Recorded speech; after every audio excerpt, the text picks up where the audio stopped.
Opening the door, he says, "How you doing, sport? I'm home." The bright light flooding into his eyes caused him to squint. As they adjusted to the light, he moved them rapidly back and forth, looking at what was just past the door. His dad was standing in the way, so it was hard to make out anything. He looked at his dad's loving face for a moment, then closed his eyes and turned away. His dad didn't get it. Why was his son so hostile to him all the time? He was trying to be a good father, but he was struggling to make a connection with him like the one he had with his mother. Listen, son, I know you don't like our new house, but come on. I need you to lighten up a bit.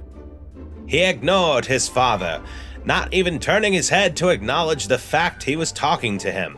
His dad wondered why it was so hard to get his son to pay attention to him. Perhaps he was going to grow up to be one of those kids with no friends who is depressed all the time. Hey, sport, what do you want for supper?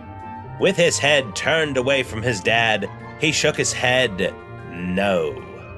You don't want supper? Come on. I really wanted us to have a nice meal together. Just you and me. You don't want to hurt my feelings now, do you? His son turned back to look at him and nodded. Okay. Suddenly, there was a knock at the front door. His son turned his head quickly and his eyes shot wide open when he heard the sound of someone at the door.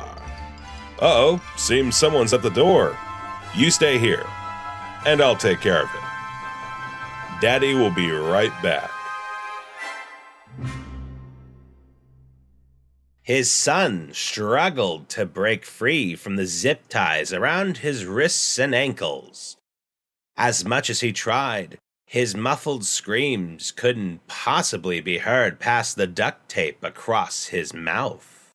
His father quietly closed the closet door and turned the lock. He heard the sounds of his father's footsteps fade away as he made his way to the front door. He quieted down long enough to hear his dad open the door and a woman say, "Hello, I'm sorry to bother you, but I'm looking for my son. This is a picture of him. You haven't seen him, have you?" He looked at the poster for a moment and responded, No, I'm sorry, it's just me and my son here.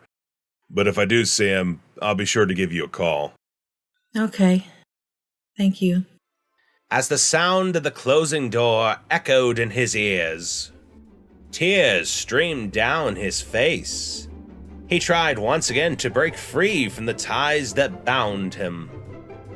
His new dad opened the closet door, crumbling a piece of paper in his hand, and said, Now that that's all taken care of, let's go have a nice supper together. Just you and me, kiddo.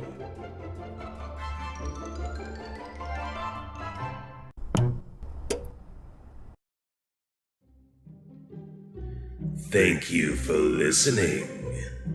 For more stories, check out the rest of the channel. You know you want to.